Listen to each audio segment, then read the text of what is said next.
Que le Seigneur vous bénisse.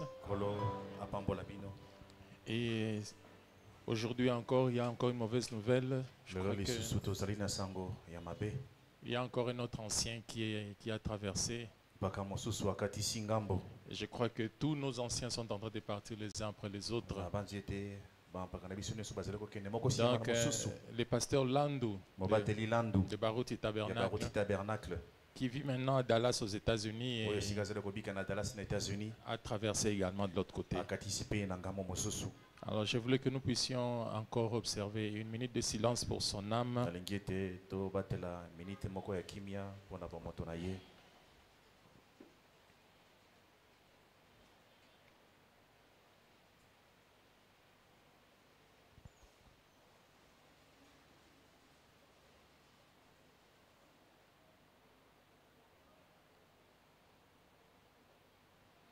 Que le Seigneur vous bénisse.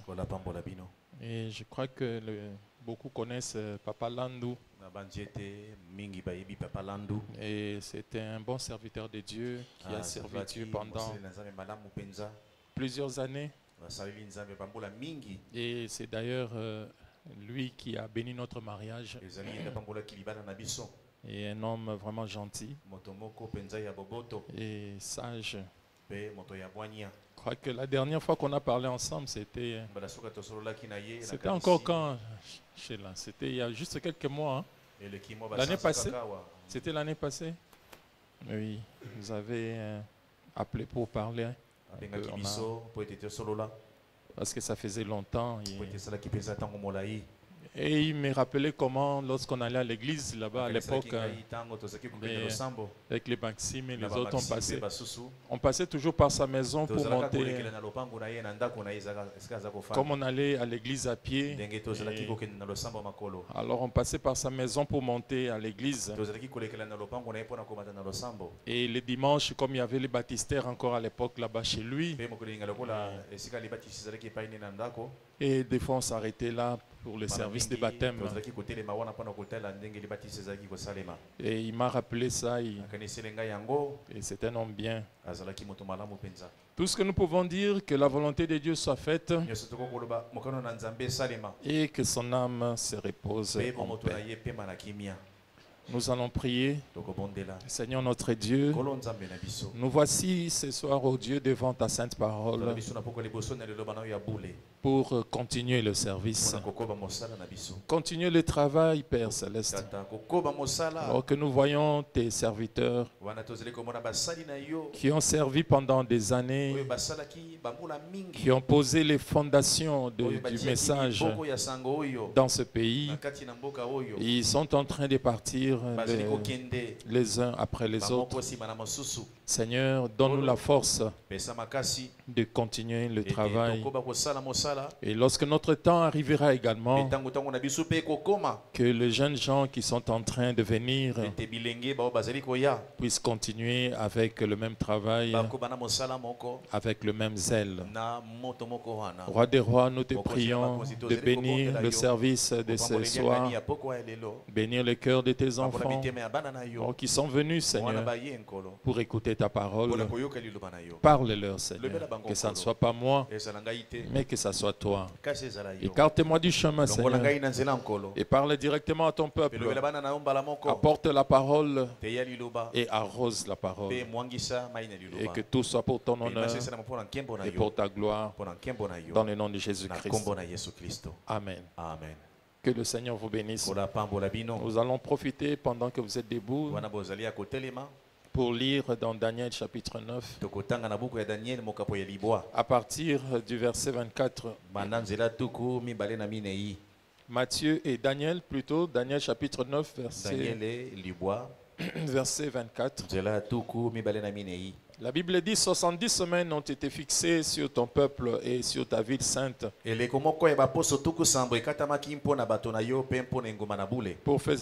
pour faire cesser les transgressions et mettre fin au péché, pour expier l'iniquité et amener la justice éternelle, pour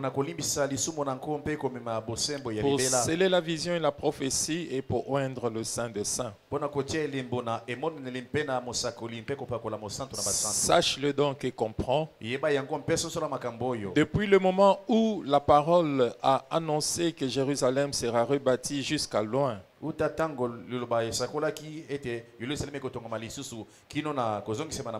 conducteur, il y a 7 semaines. Dans 62 semaines, les places et les fossés seront rétablis. Mais en des temps fâcheux. Après les 62 semaines, un oint sera retranché et il n'aura pas de successeur. Le peuple d'un chef qui viendra détruira la ville et les sanctuaires.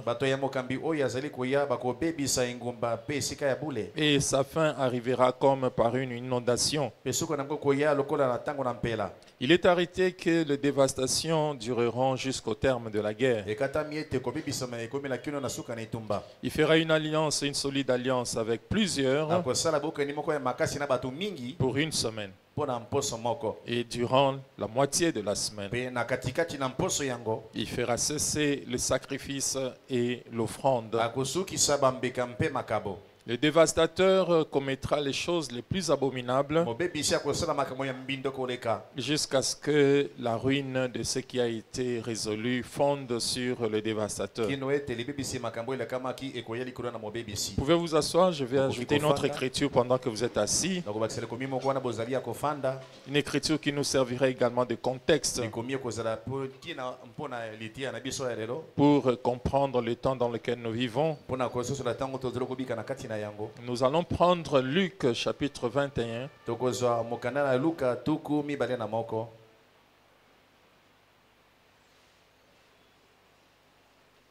À partir du verset 24 jusqu'au verset 33.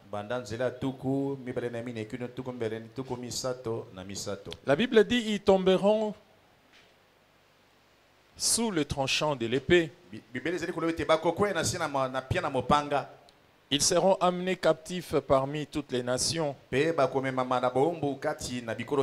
Et Jérusalem sera foulée aux pieds par les nations. Jusqu'à ce que le temps des nations soit accompli. Il y aura des signes dans le soleil, dans la lune et dans les étoiles. Et sur la terre, il y aura de l'angoisse chez les nations qui ne sauront que faire au bruit de la mer et des flots. Les hommes rendant l'âme des terreurs dans l'attente de ce qui surviendra pour la terre. Car les puissances des cieux seront ébranlées. Alors le Fils de l'homme, venant sur une nuée, avec puissance et une grande gloire. Quand ces choses commenceront à arriver, redressez-vous et levez vos têtes parce que votre délivrance approche. Et il leur dit une comparaison. Voyez les figuiers et tous les arbres. Dès qu'ils ont poussé, vous connaissez de vous-même en regardant que déjà l'été est proche. De même, quand vous verrez ces choses arriver, sachez que le royaume de Dieu est proche. Je vous le dis en vérité, cette génération ne passera point que tout cela n'arrive. Le ciel et la terre passeront, mais mes paroles ne passeront pas. Que Dieu bénisse encore sa parole. Nous sommes en train de parler sur la 70e semaine de Daniel. C'est la dernière. C'est la fin du plan de Dieu. Tout ce que Dieu avait à faire sur la terre, il va les terminer dans ces 70e semaines de Daniel. Et nous avons vu avec vous, pour ceux qui étaient là, je crois que presque tout le monde, Frère Branham m'a dit, tous les 2000 ans quelque chose arrive. Et le premier 2000 ans, le premier bimillénaire, Dieu a envoyé les déluges et Noé était le secours de Dieu. Et puis il y a eu le deuxième bimillénaire et Dieu a encore envoyé le secours. Parce que le prophète dit lorsque la terre fait 2000 ans, il y a toujours une situation chaotique. Il faut que quelque chose vienne pour empêcher la catastrophe. C'est comme ça que la terre fonctionne. C'est lui qui a créé cette terre, c'est lui qui écrit là. Donc il ne faut pas douter de ça. Il connaît comment ça fonctionne. Quand on a fait 2000 ans, il faut qu'il y ait un secours qui vient du ciel pour permettre à la terre de continuer. Sinon, ce sera la catastrophe. C'est ainsi que chaque 2000 ans, il envoie le secours venant du ciel. Le premier 2000 ans, c'était Noé. Il a fait échapper un petit groupe de gens. Le deuxième 2000 ans, c'était Christ, Jésus. Et il y a eu 12 qui sont venus et les autres.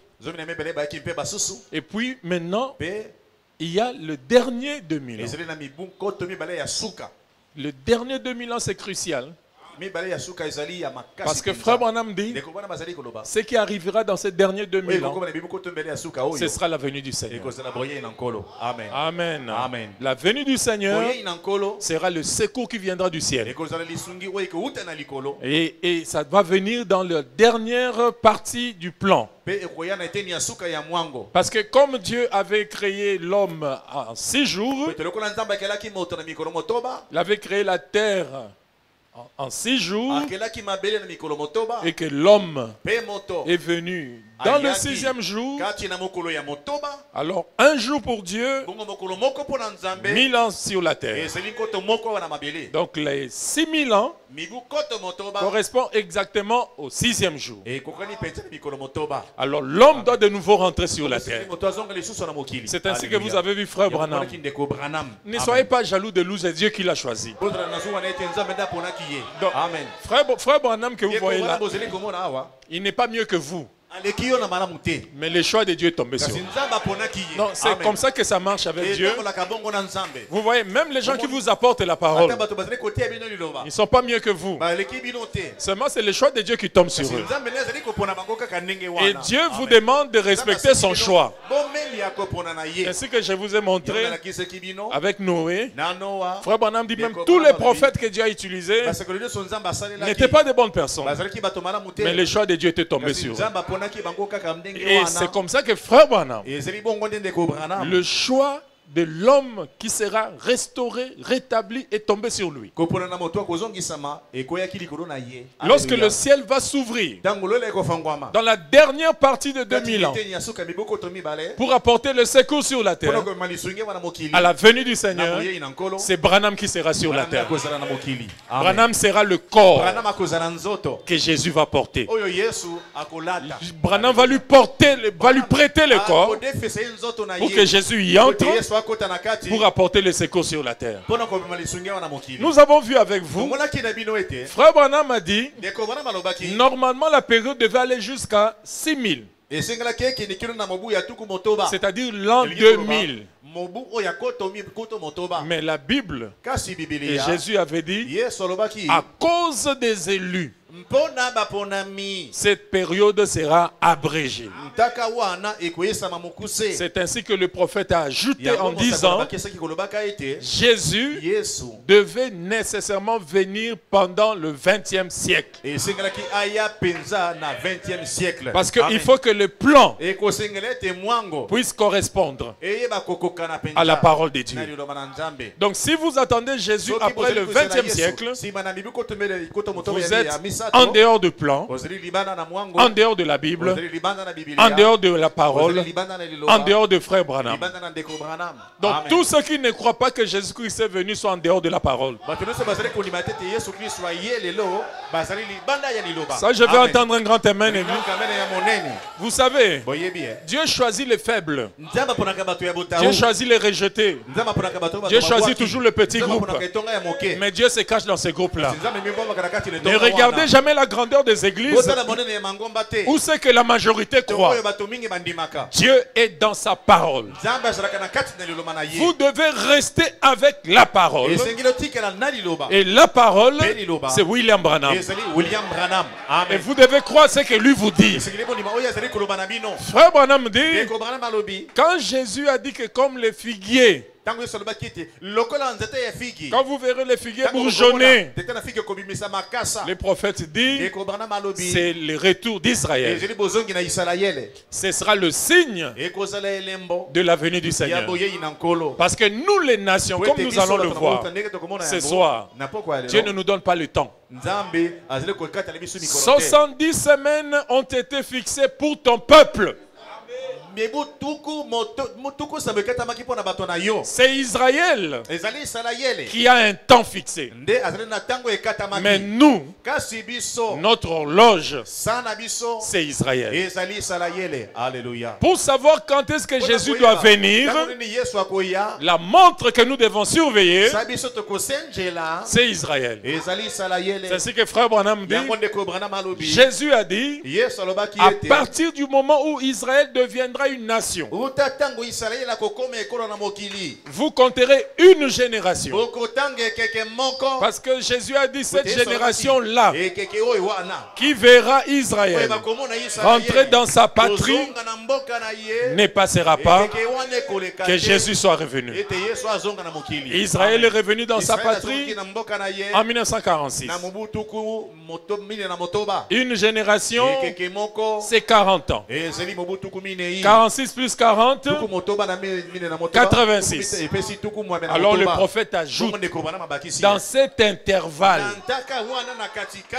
entre 1946 et 1986, Jésus va venir. Et c'est pour ça que je vous dis de manière solennelle, en 1963, Jésus est venu. Amen. Jésus est venu. Donc si vous attendez encore Jésus après 86, vous ne croyez ni Jésus, ni Branham, ni la Bible. En conclusion, vous êtes un incroyant. L'incrédulité dans la parole de Dieu demeure l'unique péché. Ce qui fait de vous pécheurs, ce n'est pas les mensonges que vous avez proférés ce matin, mais ce qui fera de vous toujours un pécheur, c'est lorsque vous rejetez de croire ce que Dieu a dit. Est-ce qu'il y a des croyants dans ces bâtiments ici? Très bien. Donc je crois que nous nous mettons d'accord. Nous sommes mis d'accord là-dessus. On en a parlé largement le mercredi. Aujourd'hui, je vais vous parler d'autre chose. Sur la 70 semaines de Daniel, Frère Branham dit, la 70e semaine de Daniel est la dernière partie de 3 parties de 70 semaines de Daniel.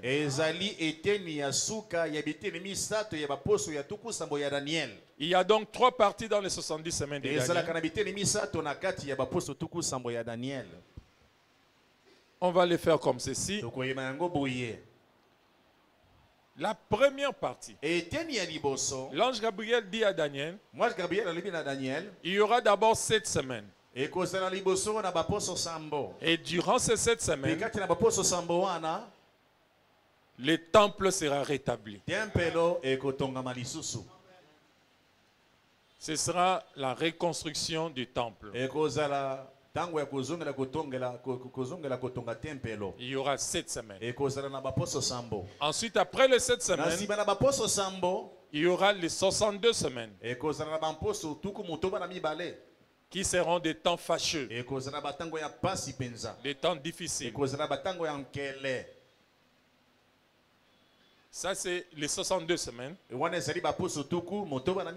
Ensuite, il y aura maintenant la 70e semaine, donc une semaine qui va rester. Et c'est ce que nous sommes en train de voir aujourd'hui. Parce que 7 plus 62, ça donne 69. Il va rester une semaine qui sera la dernière semaine. Et c'est au milieu de cette semaine que le oint sera retranché. Maintenant, nous allons voir qu'est-ce que le prophète dit à ce sujet. Écoutez, frère Branham. 70 semaines de Daniel, paragraphe 61. 70e semaine de Daniel. Le prophète dit ceci. Eh bien, situons le 70 semaines de Daniel. Maintenant, je vais encore répéter ceci. Ministre de l'Évangile, si vous n'êtes pas d'accord avec ceci, c'est en ordre. Est-ce qu'il y a des ministres de l'évangile ici? Où il y a des croyants aussi? Frère Branham était très fair play. Si vous ne croyez pas, vous n'êtes pas d'accord avec Frère Branham, vous restez notre frère. C'est ça l'attitude à prendre. Nous avons détruit l'esprit que Frère Branham nous a laissé.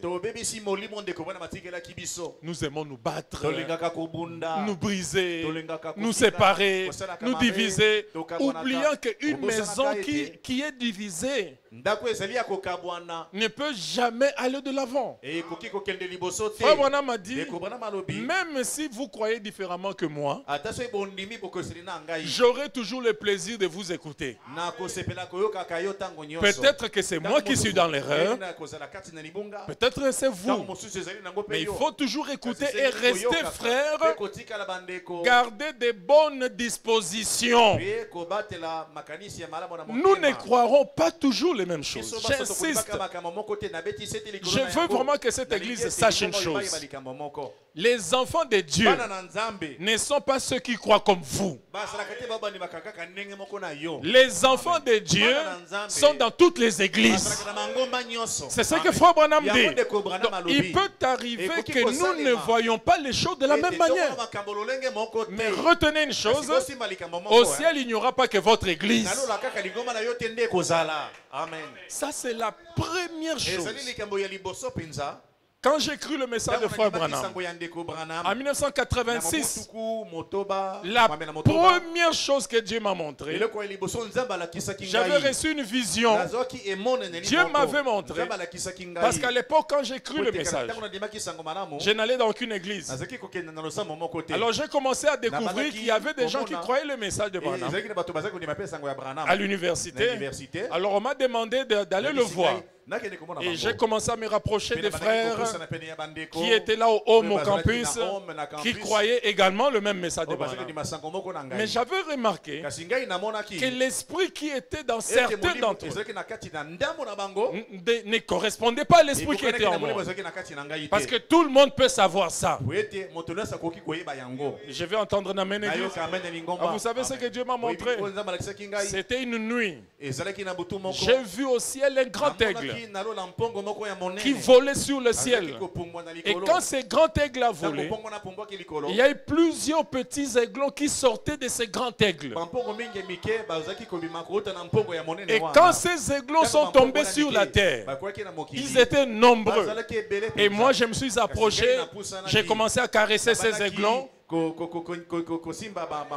Et quand j'ai caressé certains, ils étaient doux et tranquilles. Mais quand j'ai caressé les autres, ils me piquaient. Et j'ai compris une chose, église. Les gens qui ne croient pas comme vous ne sont pas nécessairement du diable.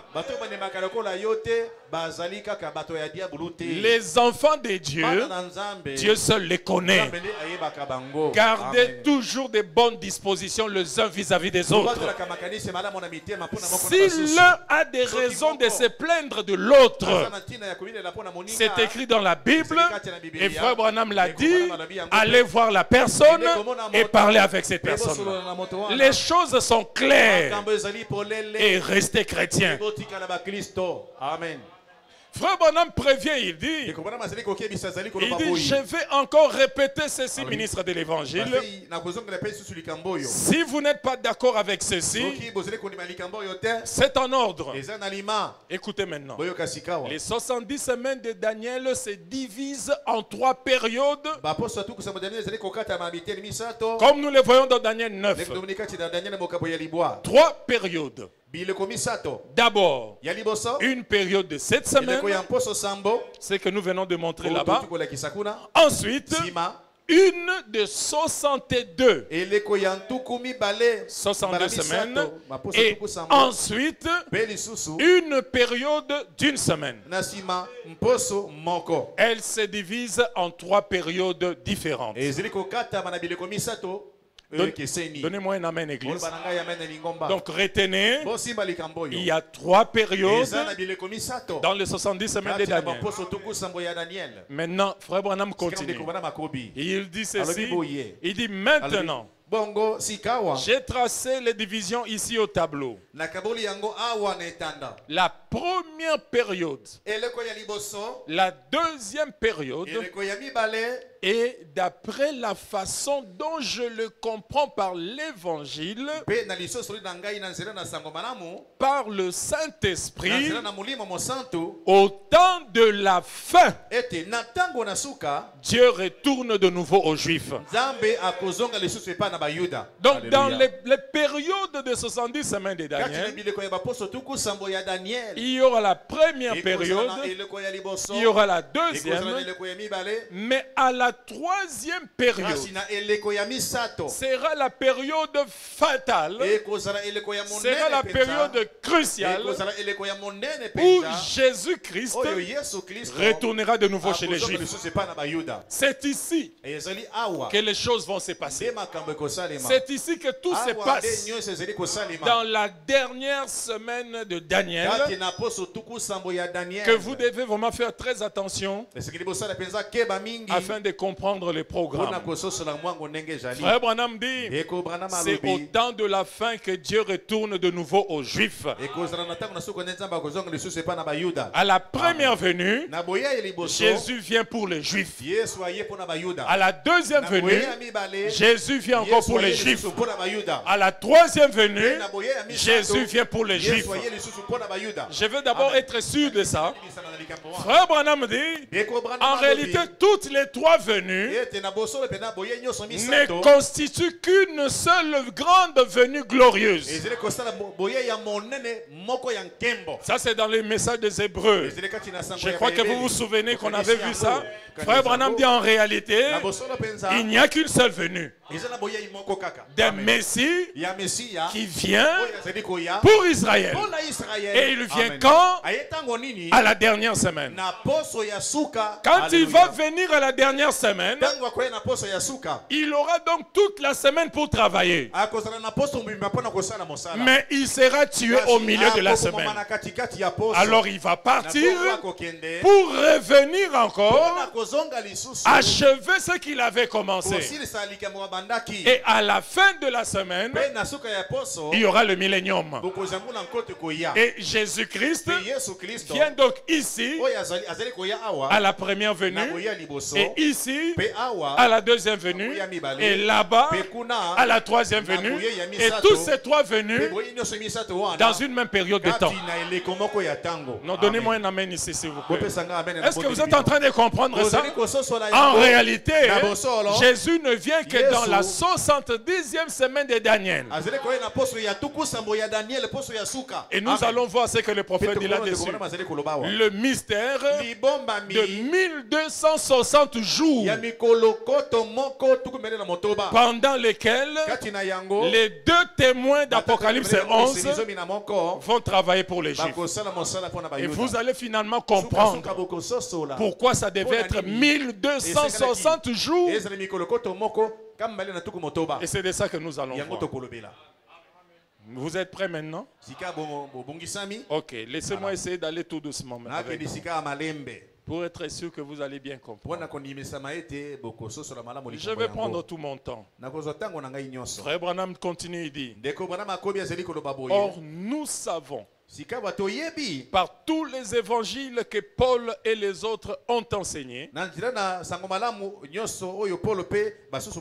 que Dieu va retourner de nouveau aux Juifs. Amen. Amen. Eh bien, s'il doit donc retourner de nouveau aux Juifs, comment pouvons-nous appliquer ça au temps de Daniel? C'est au dernier âge qu'il nous faut l'appliquer. Vous voyez? Amen. Frère Branham essaie déjà de montrer que les 70 semaines en réalité n'étaient pas des 70 semaines calendrier. Mais c'était prophétique. Parce que si Jésus doit retourner à la dernière semaine, ce n'était pas au temps de Daniel que nous avons vu Jésus venir. Mais Jésus est venu au temps de la fin. Donc ça signifie que ce ne sont pas les semaines de calendrier, mais cela concerne le temps de la fin. Même quand l'ange lui avait parlé, Daniel lui-même a posé la question à l'homme qui était vêtu de fin lin, qui était au-dessus des eaux. Il a dit: Messieurs, mon Seigneur, quelle sera l'issue de ces choses? Qu'est-ce que tu essaies de me montrer? Et l'ange lui a dit: toi, Daniel, ces choses ne te concernent pas. Ça concerne le temps de la fin. Toi, continue à marcher, tu vas te reposer et tu reviendras de nouveau sur la terre. Mais ceux qui connaîtront ces choses seront épurés, blanchis et la connaissance augmentera.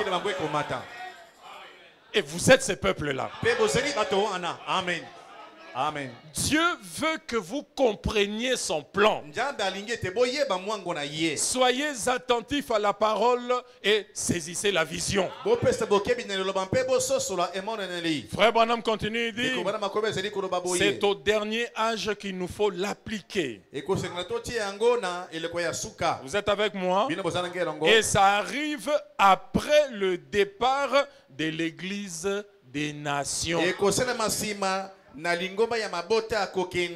Parce que il traite avec Israël en tant que nation et avec vous en tant qu'individu.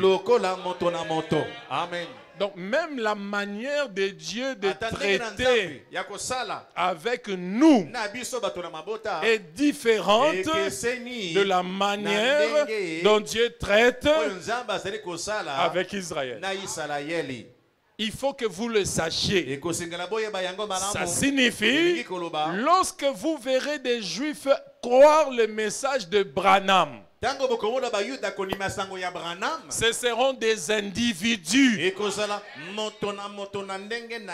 L'appel de 144 000 Juifs n'est pas un appel individuel, mais c'est Israël comme une nation.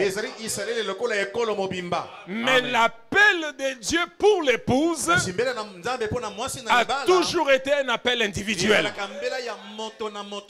C'est pour ça, frère Branham pouvait dire: les enfants de Dieu sont dans toutes les églises. Parce qu'en réalité, Dieu n'appelle personne en groupe. pour nous les nations. Mais pour Israël, la Bible dit, tout Israël sera sauvé en une nuit. Donc c'est un appel global.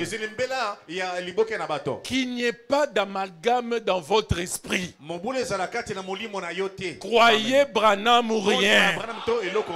Parce qu'on vous a raconté par quelqu'un, oh j'avais suivi un prédicateur. Non, suivez Branham. Amen. Quand Dieu aujourd'hui est en train de nous parler, il nous parle individuellement. Parmi vous, il y aura des deux personnes qui seront sur le même lit. L'une sera prise, l'autre laissée. L'une sera prise, l'autre laissée.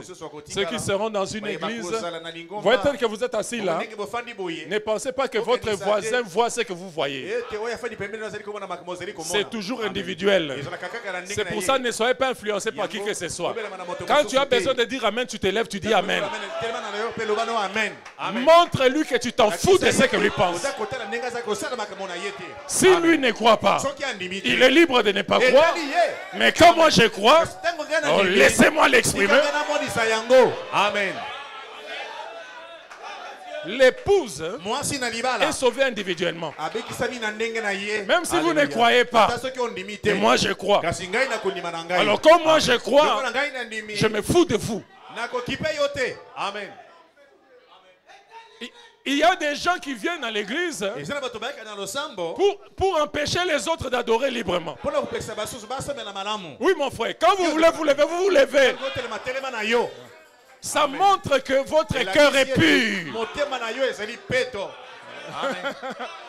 Que vous n'avez pas de choses avec les gens.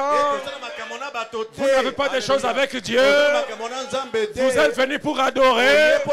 Vous ne regardez pas ce que les autres pensent. C'est vous et Dieu. C'est vous et Dieu. Ça n'a rien à voir avec les autres. Branham l'a dit. Moi je le crois. Moi je le crois. Nous ne sommes plus dans l'âge où vous êtes libre de dire ce que vous voulez. Oh non, cette écriture-là, elle signifie ceci. Ah, non, non. Ce n'est pas comme ça. L'écriture ne peut être interprétée uniquement si Frère Branham l'a dit. Point barre. Et quand Frère Branham l'a dit, même si je ne le comprends pas, je dis Amen et j'avance. Ok. Donc Dieu, il traite avec Israël en tant que nation. Il traite avec nous en tant qu'individu. Et c'est au dernier âge, car ça arrive après le départ de l'Église des nations. Dieu ne peut pas traiter avec Israël si nous sommes là. C'est Frère Branham qui le dit. Voyez-moi ici. Moi je crois sur mon Frère Branham. Je suis désolé.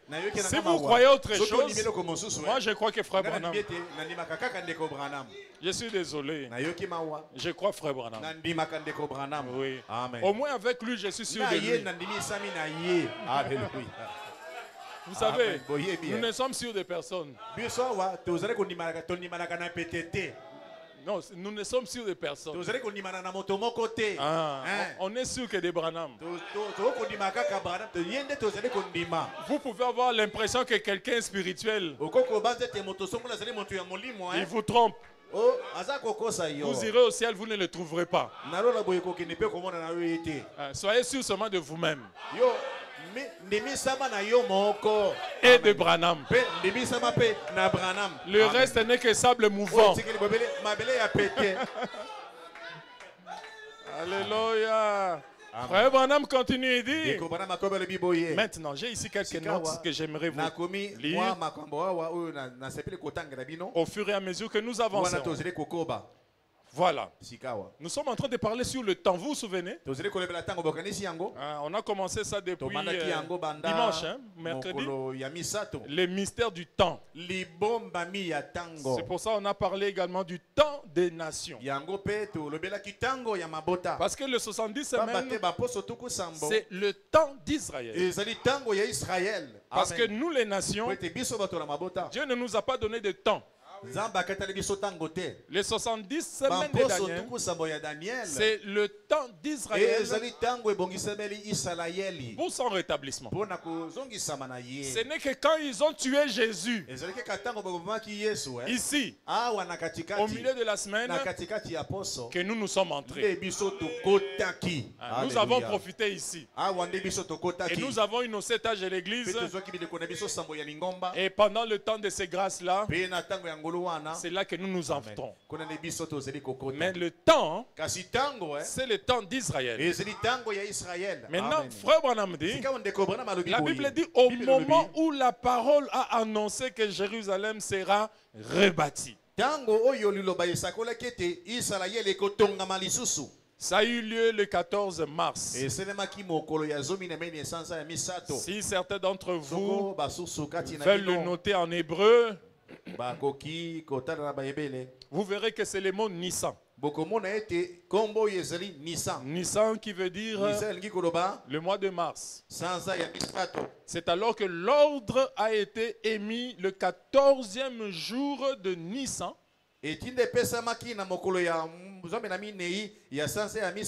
De l'an 445 avant Jésus-Christ, l'ordre a été émis de construire de nouveau les temples. De reconstruire les temples. Or, vous voyez que c'était la première partie des 70 semaines de Daniel.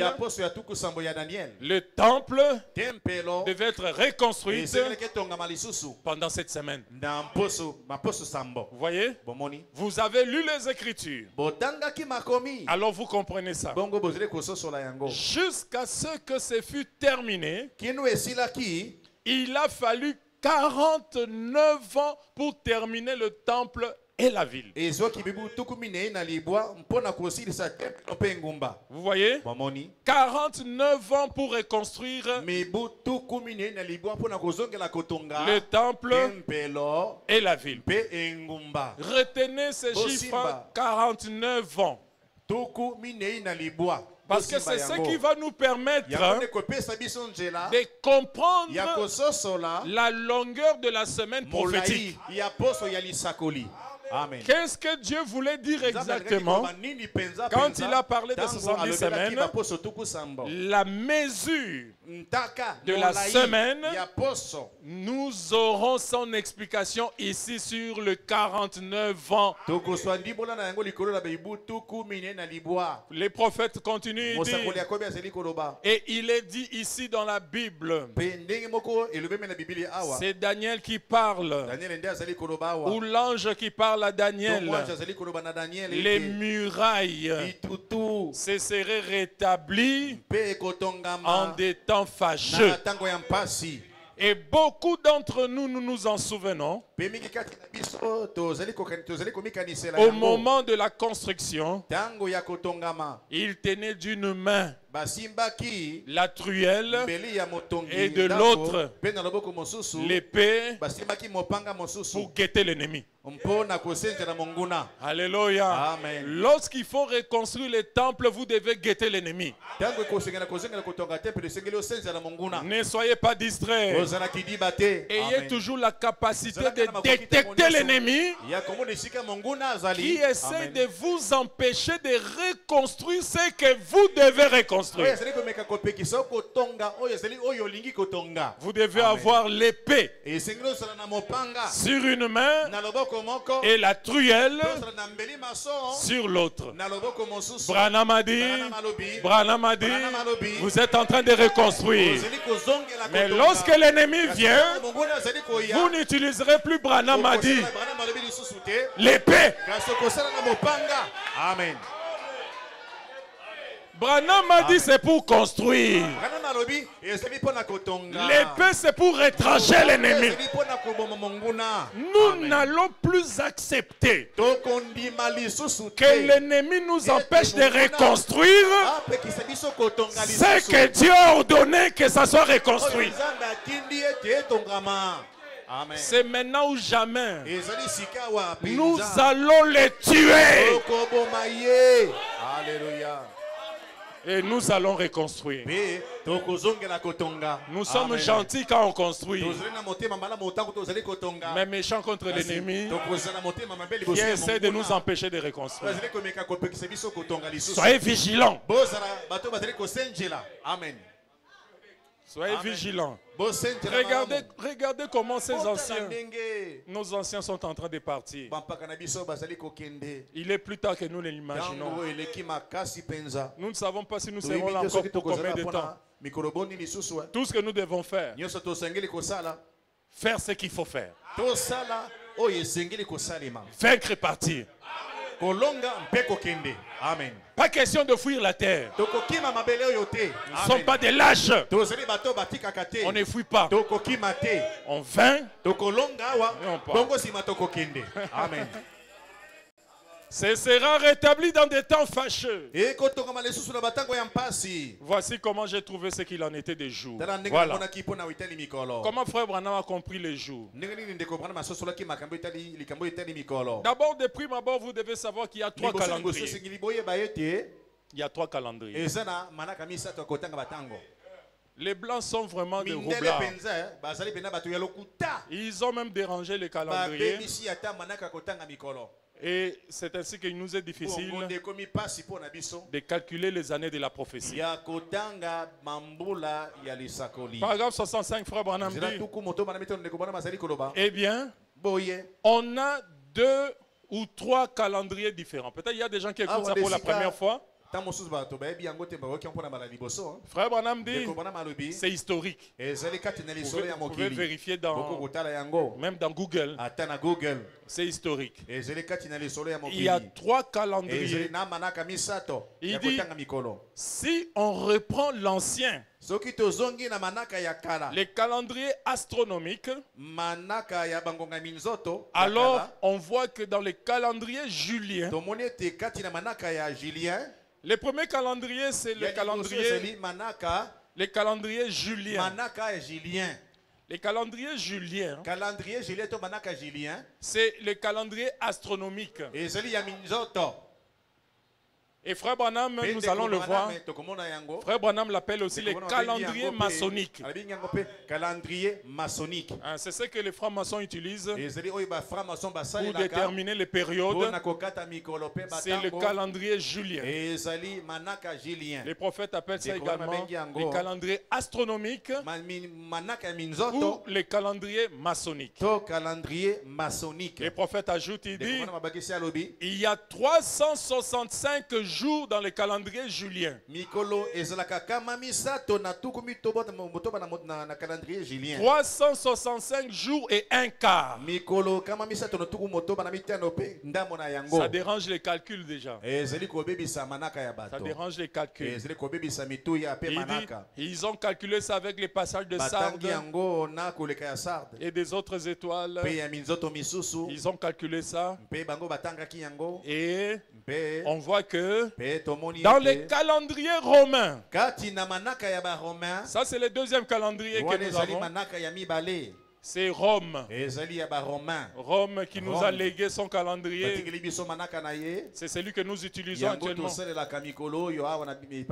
Les calendriers juliens, on utilise les astres pour calculer. Mais les calendriers romains, c'est les papes. Vous savez que l'Église catholique dit que le pape a le pouvoir absolu et le pape est infaillible. C'est l'Église catholique.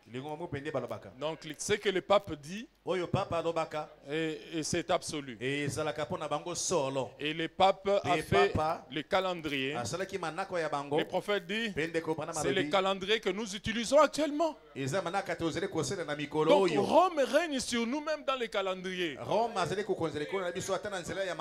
Il y a 365 jours par année.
Comment on peut avoir 28 et puis des fois on a 29?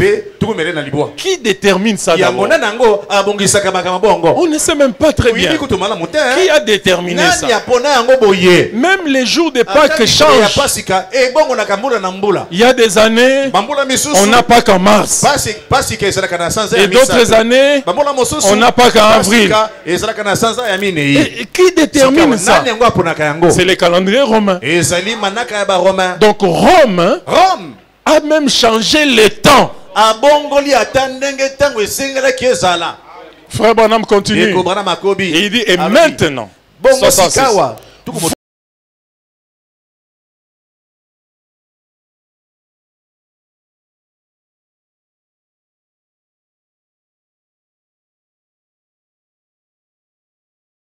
Le dire de moi-même. Frère Branham, quand tu le dis de toi-même, pour moi, c'est Dieu qui a dit.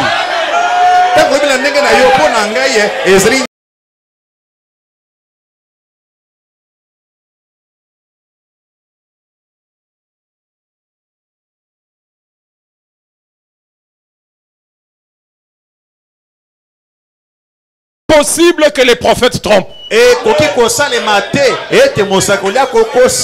Branham dit, je crois qu'il y a longtemps, avant la destruction antédiluvienne, à l'époque de Job, il comptait le temps en suivant les étoiles. Vous savez ça, n'est-ce pas? Job pouvait parler de la ceinture d'Orion. Il dit comment est-ce qu'on noue les Pléiades? Les Pléiades, ce sont des constellations. L'Orion, La ceinture d'Orion, ce sont des étoiles aussi. Et c'est comme ça qu'ils déterminaient les époques, avec les étoiles, parce qu'il n'y avait pas de Bible écrite. Frère Branham dit, et nous comprenons, où avant cette époque-là, que la terre était droite. Ça maintenant c'est la science de frère Branham. On appelle ça la branhamologie. Branhamologie, la science de Branham. Même si le monde ne connaît pas ça, mais nous ici, nous sommes des spécialistes en branhamologie. Donc les gens qui étudient Branham sont les branhamologues. Parce qu'il parle de lui-même. Lui-même vous a prévenu. Il dit, ce que je vais vous dire ici, je parle de moi-même. Ça signifie que c'est une science propre à lui. La terre était droite. Alléluia. Quand Dieu a créé la terre était droite. Ça signifie toute la surface était exposée au soleil de la même manière. Il n'y avait pas de saison. Toute la façade donnée au soleil complètement. Et le prophète ajoute, c'est comme ça qu'il n'y avait pas de pluie. Il n'y avait pas de pluie. C'est pourquoi quand Noé a dit qu'il allait pleuvoir, c'était un paradoxe que les gens ne pouvaient pas croire parce qu'il ne pleuvait pas. Les gens n'avaient pas rejeté Noé simplement parce qu'il avait construit un bateau sur une montagne. Mais les gens avaient rejeté aussi Noé parce que Noé parlait d'un phénomène qu'il n'y avait pas. Les prophètes ajoutent, il dit ce qu'il y avait à l'époque, c'est que la nuit, il y avait la fraîcheur qui descendait sur les herbes. Il y avait la rosée. Il n'y avait pas la pluie. Mais la terre était abreuvée par la rosée. Est-ce que vous aimez la branhamologie? Amen. Oh non, moi quand j'étais à l'école, on m'avait pas enseigné ça. Non, ces choses ici, on écoute ça qu'ici. La terre était droite. Et toute la façade était exposée au soleil. Frère Branham dit, ensuite, à cause du péché de l'homme, la terre a été renversée. Elle a été déviée de son axe. Et il y a eu le déluge. C'est la déviation de l'axe terrestre qui a amené les nuages noirs au ciel. Et la pluie est descendue. Quand la terre était droite, il n'y avait pas de nuages. C'est pourquoi les nuages est toujours le type de difficultés et de problèmes. Parce qu'avant, il n'en était pas ainsi. Le ciel était clair. Vous entendez même les gens quand ils disent le ciel est dégagé. Ça signifie tout va bien. Mais quand le ciel est nuageux, ça signifie les problèmes arrivent. La terre a basculé de son axe. Il y a eu le déluge. C'est pour cette raison qu'on a les grands glaciers, la neige, c'est le résultat du péché. Amen. Vous voyez les gens quand ils vont en Europe là, la première chose, il est là dans la neige. Frère Branham dit, l'hiver c'est le type de la mort. Dieu n'a pas créé la neige. La neige est venue par le péché. Mais Dieu a créé le soleil. Donc les pays qui sont dans le soleil sont les pays qui sont dans la volonté parfaite. La Bible dit, pour vous qui craignez mon nom, s'élèvera le soleil de la justice. Dieu lui-même s'identifie au soleil. Alléluia. Et le prophète ajoute, le soleil c'est la vie. Amen. Vous allez là dans la neige. Quand je suis allé dernièrement au Kosovo, à Yougoslavie, là. Moi aussi j'ai beaucoup travaillé, j'ai beaucoup marché. Même quand je suis allé prendre le visa pour aller aux États-Unis, la consul a regardé mon dossier. Il m'a dit, toi tu as été au Kosovo? J'ai dit, oui. Elle dit, oh. Je suis arrivé là-bas. Nous sommes allés nous promener sur les montagnes. Il y avait la neige. Alors le petit blanc.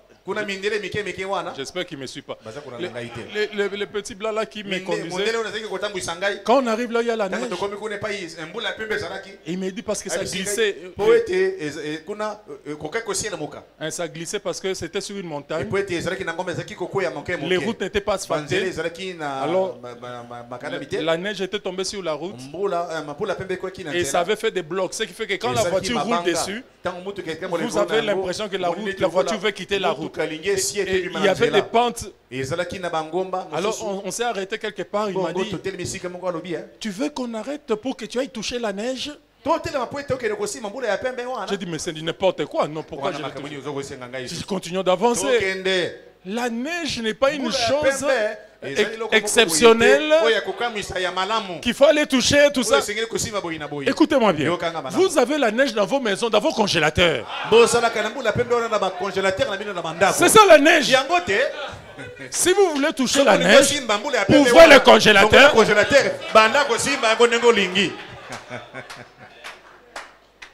La neige est venue par le péché. Le soleil, c'est ça la vie. Amen. Même eux-mêmes qui sont dans le pays là, quand ils sont dans la neige, ils sont tous tristes.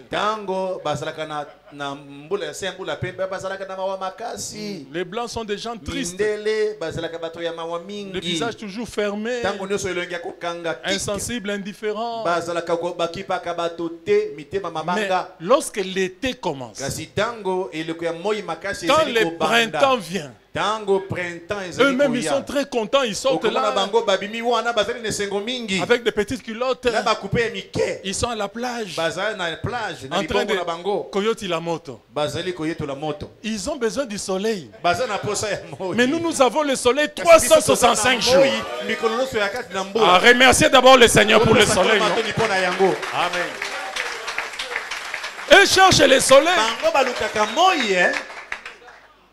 Ils sont même obligés de prendre des suppléments. J'ai un ami, un frère ici, il est maintenant en France là-bas. Et il est professeur d'université. Une fois il est venu ici au Congo pour enseigner, pour rentrer. Il m'a dit non, je ne me sens pas bien. Il m'a dit qu'est-ce qui ne va pas? Oh non, on a trouvé que je n'ai pas la vitamine D suffisamment. Qu'est-ce qui se passe? Oh non, par manque de soleil. Les manques de soleil donnent la maladie. Soyez contents là où vous êtes.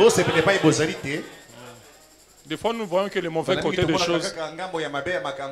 D'ailleurs, les choses sont en train de changer. En France, là-bas, les racistes prennent le pouvoir. Ils ont dit qu'ils vont préparer des bateaux pour remballer tous ceux qui n'ont pas les papiers. On va les foutre dans un bateau et puis ils n'ont pas le temps de les mettre dans un avion, un bateau. Dans un bateau, on vous met là-bas et puis on vous ramène dans vos pays. Au Canada aussi, ils ont renforcé les conditions. De plus en plus, chacun doit rester chez soi. Que chacun développe son pays. Ce n'est pas mal. Développons notre pays. Qu'est-ce qui manque? Vous êtes des intellectuels. Vous avez étudié. Changez votre pays. Donnez des solutions. Amen. Amen. Les jeunes m'ont regardé avec un mauvais visage. Frère Branham dit, c'est ce qui a produit des glaciers. On a les grands glaciers et tout, et que le sommet et les dessous de la terre sont tout recouverts de glace à cause des lacs qui approchent. Il dit, nous le savons, la terre n'est pas droite. La terre est inclinée. Amen. Donc l'axe normalement, quand Dieu a créé la terre, l'axe était comme ça. Voilà comment Dieu a créé. Maintenant le soleil qui était là atteignait la terre de la même manière. C'est comme ça que Dieu veut que ça soit. Mais quand il y a eu le péché, il s'est passé quelque chose d'horrible. Qu'est-ce qui s'est passé? Frère Branham dit, l'axe a été dévié. Voilà. Et quand maintenant la terre s'incline comme ça, le soleil touche différemment la terre. Il y a maintenant des zones qui restent sans toucher le soleil. C'est ainsi que les glaciers sont sortis. On a appelé ça pôle Nord, pôle Sud, l'hiver et puis l'été. Ainsi que vous aurez deux solstices, je crois que vous connaissez ça. Il y aura le solstice d'été et le solstice d'hiver.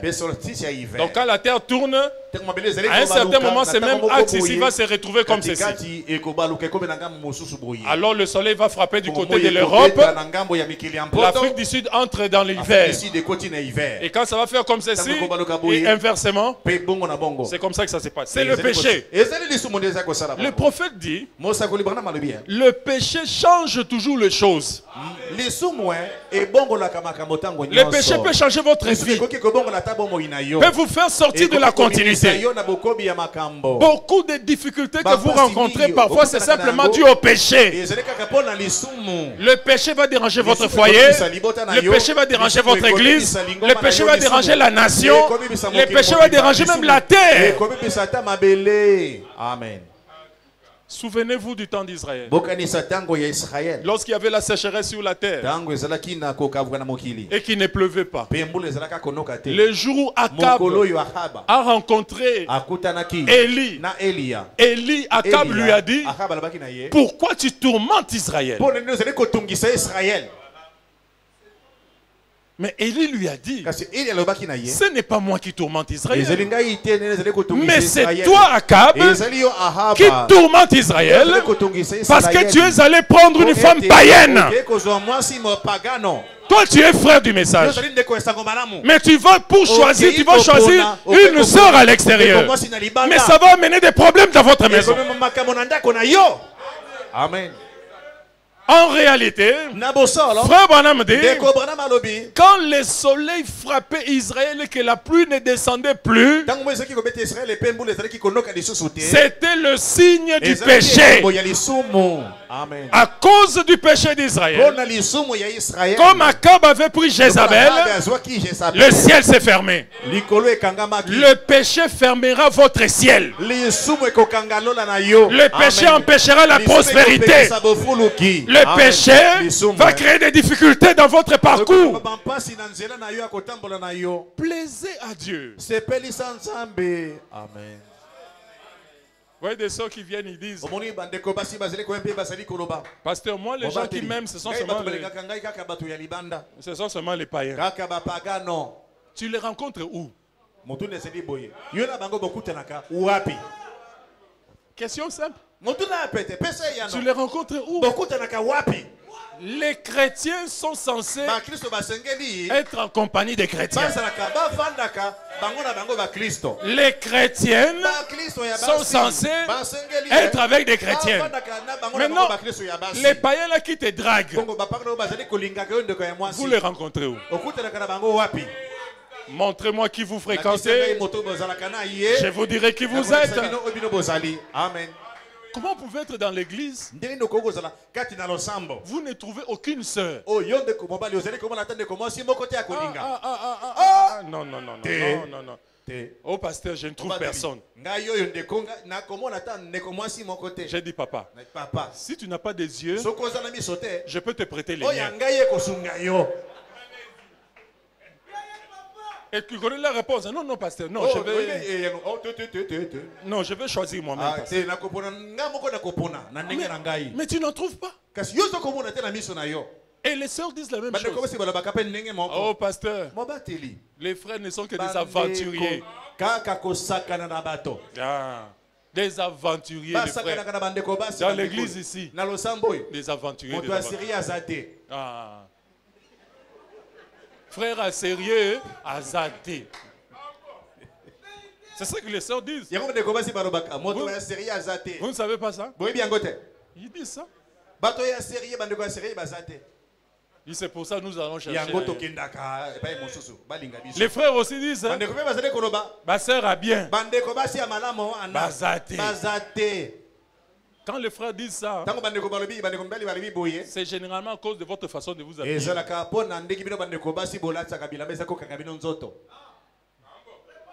Et puis ici tout de... Aujourd'hui, toutes les sœurs commencent à porter seulement... Comment on appelle ces habits qui s'arrêtent seulement ici? Hein? Bissé. Bissé. Bon, maintenant, cette partie-ci, vous laissez ça pourquoi? Et vous le verrez à tout moment, il fait monter ça. Parce que ça descend à tout moment. Après un certain moment, ça descend encore. Quel travail!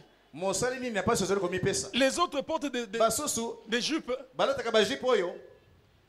à la frontière. On appelle les sœurs là, les sœurs trop près de la frontière. Oh, frère Branham a dit les genoux seulement. Quand frère Branham a dit les genoux, elle est là. Oh, pasteur, les genoux sont cachés. Mais quand il marche, les genoux apparaissent. Et il est tout en train de descendre. Mais pourquoi ne pas simplement coudre ça de façon à ce que ça ne te donne pas le travail de baisser ça à tout moment. Quand il s'assoit un peu, quand il veut se relever,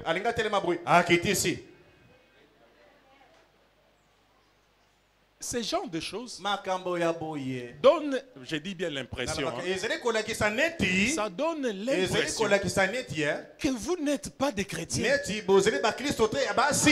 Je ne dis pas que vous ne l'êtes pas, mais ça donne l'impression. C'est comme Frère Branham quand il parle de bijoux et de maquillage. Il dit ça vous donne l'apparence. L'apparence païenne. Frère Branham ne dit pas que vous êtes païen. Mais ces choses-là vous donnent l'apparence. Alors comme les frères ne sont pas des prophètes, pour s'approcher de vous, ils doivent quand même regarder avant de s'approcher. Vous voyez, le rôle de l'apparence, c'est de permettre aux frères d'abord de s'approcher. Et quand ils s'approchent, maintenant ayez le caractère qui correspond à l'apparence.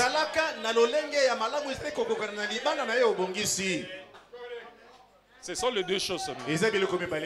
Quand vous avez cette apparence, vous ajoutez les caractères. Le mariage vient en mode express. Mais il y a des sœurs. Je ne dis pas que c'est tout le monde. Quand ça traîne, revoyez ces deux choses. La première, votre apparence. La deuxième, votre caractère. Il y a des sœurs qui ont un caractère horrible, mais qui ont la bonne apparence. Mais il y en a qui ont un bon caractère, mais mauvaise apparence. La mauvaise apparence empêche les frères d'apprécier le bon caractère. Et la bonne apparence attirera le frère.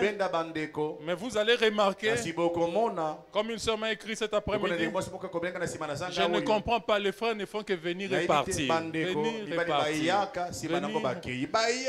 Quand vous voyez les frères viennent et partent, viennent et partent, alors regardez la deuxième chose. Le caractère peut aussi faire fuir les frères. Une femme doit être soumise, hospitalière, respectueuse et soigner sa façon de parler. Amen. Le péché a fait en sorte que la terre soit recouverte de glace. Frère Branham continue, il dit, la secousse lui a fait perdre sa position. Suivez maintenant. D'où ils observaient la lune et les étoiles. À ce moment-là, c'était déplacé. Amen. Le calendrier julien était censé être le meilleur calendrier, mais ça n'a été que pendant la période antédiluvienne, avant que la terre ne soit penchée. Mais quand la terre a été penchée, les gens qui utilisaient les étoiles pour se positionner ont été perdus. Parce qu'ils ne voyaient plus les astres de la même manière. Alors au lieu de donner 360 jours, le calendrier a commencé à donner 365 plus un quart. Donc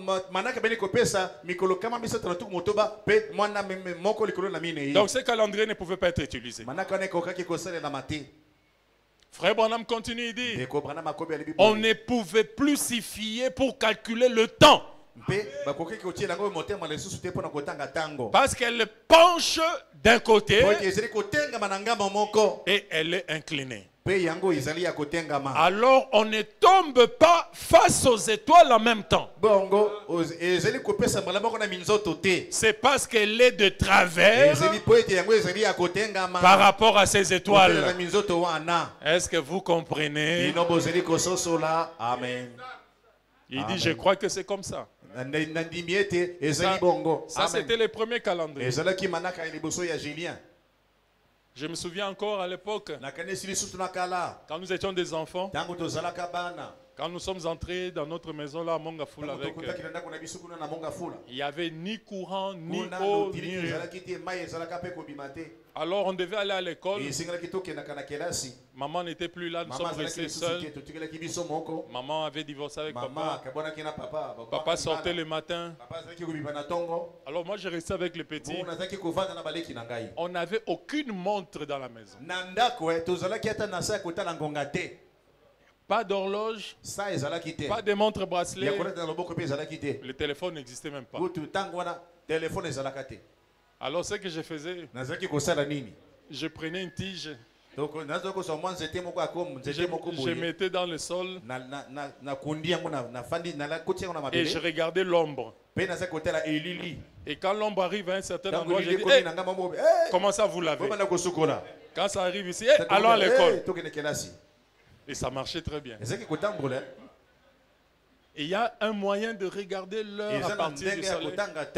C'est à partir de là que j'ai commencé à m'intéresser au soleil, et aux astres, et aux étoiles, et aux galaxies. Et j'ai commencé à lire sur ça quand j'ai compris ces choses-là. Il y a une manière de connaître l'heure à partir des étoiles. Surtout connaître le jour. Pas le temps comme le jour de 24 heures, mais les périodes. Pour ça, on a besoin des étoiles. Mais le péché a dérangé l'axe. Alors le premier calendrier, qui est le calendrier julien, on n'a pas pu continuer à utiliser ça. Frère Branham continue, il dit 67. Elle se retrouve dans cet état-là. Et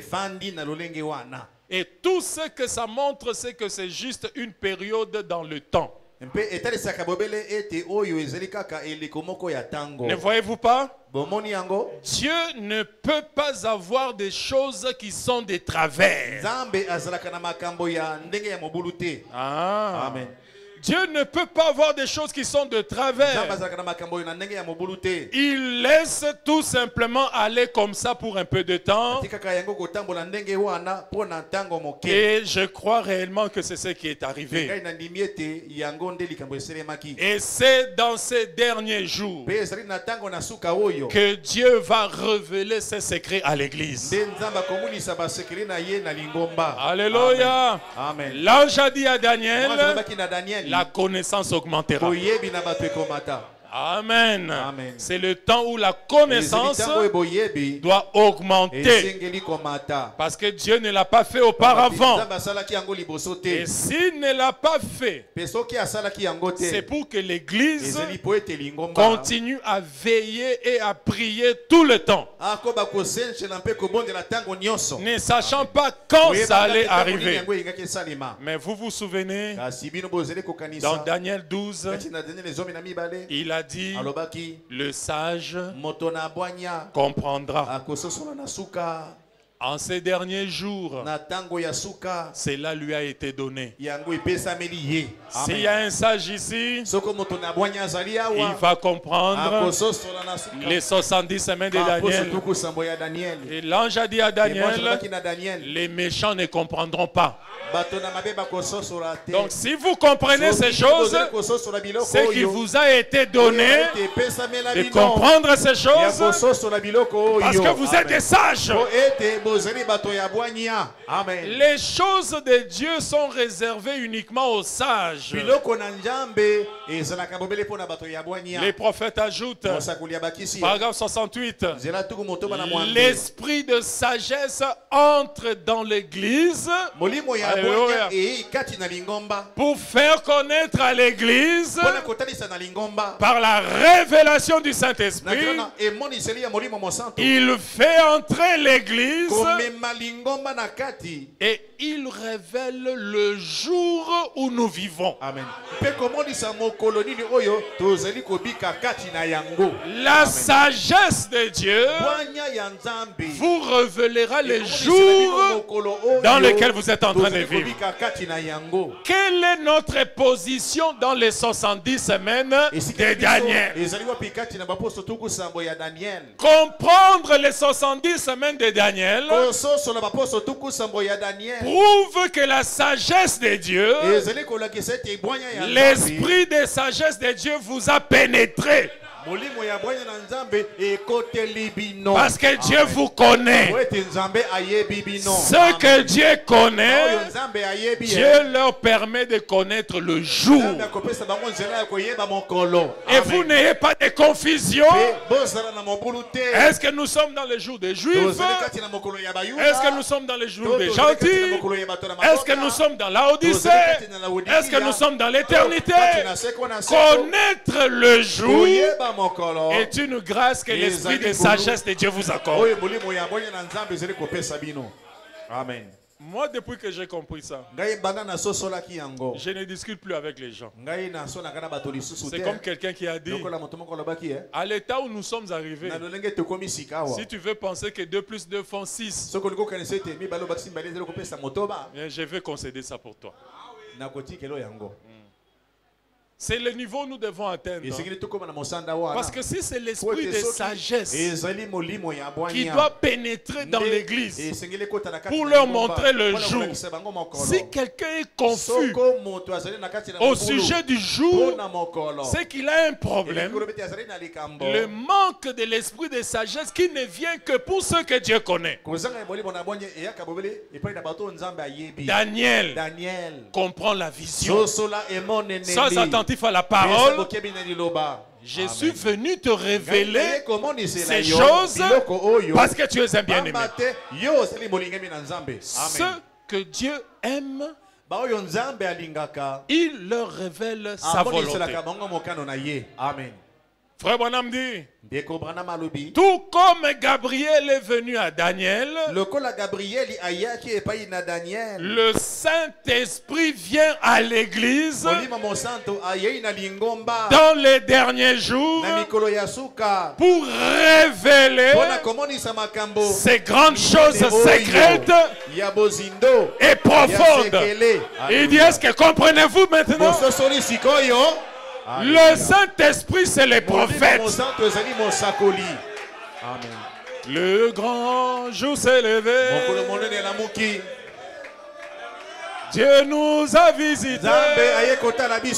Voici le temps nouveau.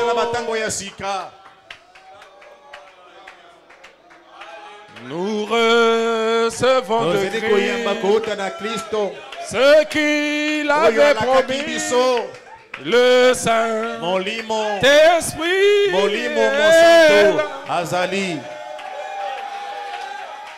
Jésus a dit, quand le Saint-Esprit viendra, il vous révélera ces choses secrètes et profondes. Mais à la Pentecôte, quand le Saint-Esprit est descendu, le Saint-Esprit n'a pas révélé à Paul le jour où il vivait. C'est que ce n'était pas de ça que Jésus parlait. La Pentecôte ne révèle pas le jour. Mais quand Branham vient, il dit, vous devez connaître le jour et son message. Alléluia. Paul pouvait se tenir et dire, nous le vivons, qui sommes restés pour la venue du Seigneur. Nous ne dévancerons pas ceux qui sont partis. Paul est mort. Paul ne savait même pas que lui n'était que le premier messager. Paul ne savait même pas qu'il était une étoile dans la main de Dieu. Pourquoi Paul ne savait pas ça? Parce que le Saint-Esprit n'était pas venu. Le Saint-Esprit, ce n'est pas le baptême. Frère Branham dit, le prophète et le Saint-Esprit. Alléluia. Le seul niveau pour révéler la parole, c'est les prophètes. Le prophète est le révélateur de la parole. Donc quand Jésus disait, quand le Saint-Esprit viendra, Jésus voulait dire, quand les prophètes viendront, ces choses secrètes et profondes sur le temps de la fin vous seront révélés. Et ceux qui connaîtront leur Dieu feront des exploits. Alléluia. Amen. Le Saint-Esprit était censé révéler les choses secrètes et profondes. Ensuite, vous conduire. Frère Branham dit, remarquez, le Saint-Esprit, pronom personnel. Il s'agit d'une personne. C'est ça que Frère Branham dit. Frère Branham dit, Jésus n'a pas dit ça vous conduira. Mais Jésus a dit, il vous conduira. Ce qui signifie pronom personnel.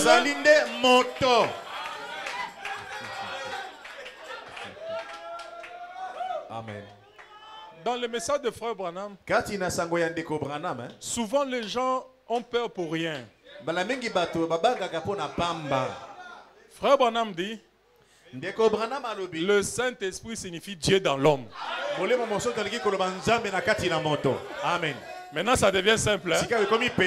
Donc, quand Jésus avait dit, quand le Saint-Esprit viendra, Jésus voulait dire, quand Dieu viendra dans l'homme, il vous révélera ces choses. N'aie pas peur. N'aie pas peur. Frère Branham ajoute, dans attitude de qui est Dieu, Frère Branham dit, Adam était le Saint-Esprit. Donc le 6e jour, quand Dieu a créé Adam, Adam était le Saint-Esprit. Parce que Adam était Dieu dans l'homme. Mais quand Adam est tombé, il y a eu encore 2000 ans, et puis 4000 ans, ensuite le 6e millénaire, Dieu est revenu de nouveau dans l'homme. C'est de nouveau le Saint-Esprit sur la terre. C'est ça Élie le prophète. Élie le prophète, c'est la correction de l'erreur. Amen. C'est ainsi que maintenant nous nous connaissons tout. Amen. Ces choses, l'église, le Saint-Esprit vient à l'église dans le dernier jour pour révéler ces grandes choses secrètes et profondes. Frère Branham savait que beaucoup n'ont pas bien compris ça. Alors lui-même a posé la question. Après avoir dit ça, il dit, comprenez-vous maintenant? L'assemblée dit,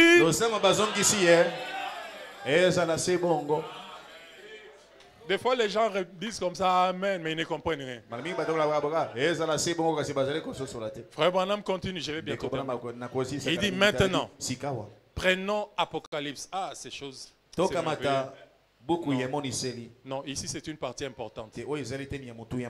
Parce que ici, Frère Branham maintenant va montrer Il dit, maintenant prenons ces 70. Hein. Il dit, maintenant, prenons Apocalypse où nous allons devoir aller là au jour de 2 prophètes. Il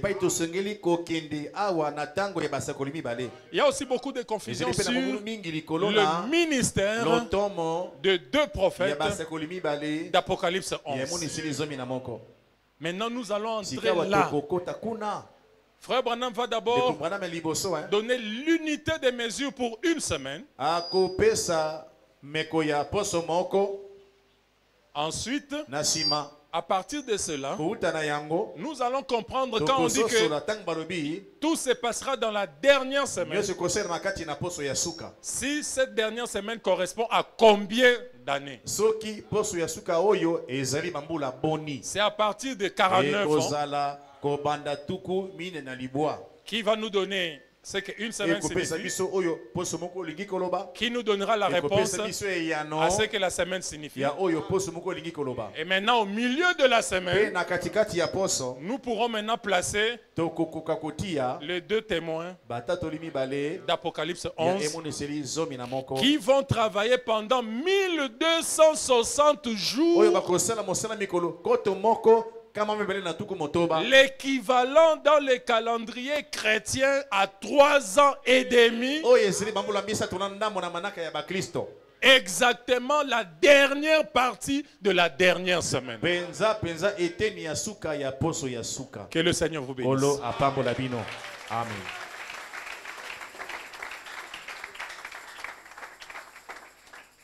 Lèvons-nous.